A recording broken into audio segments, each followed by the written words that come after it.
केंद्रीय मंत्री जितेंद्र सिंह कुछ बोल रहे हैं, सुनवा देते हैं। Started by Vikram Sarabhai and Satish Dhawan, and it was destined to happen under the leadership of Prime Minister Modi. And I am saying so not simply for saying, but out of evidence, because the space reforms which happened a couple of years ago have actually given a quantum leap to India's endeavors.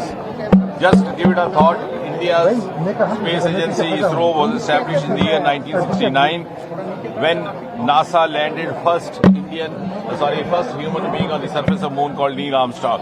But today we landed on the southern pole of moon through Chandrayaan before anybody else, and today we are collaborating with NASA in an equal measure, in an equal platform.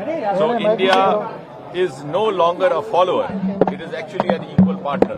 And let me also put it on record that Shubhanshu Shukla, the Indian member of the crew, is going to be the most crucial component of this entire mission, which is going to last about 2 weeks or so. It might be plus minus, because he's the pilot and he's going to perform 7 exclusive experiments which have been designed by India, which have been, the kits have been provided by India.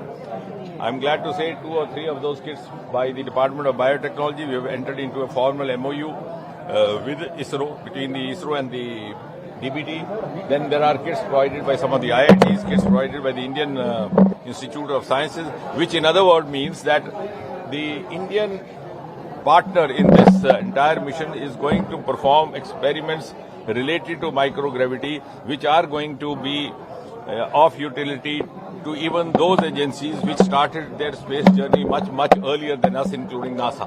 So this is a moment where India has come of age.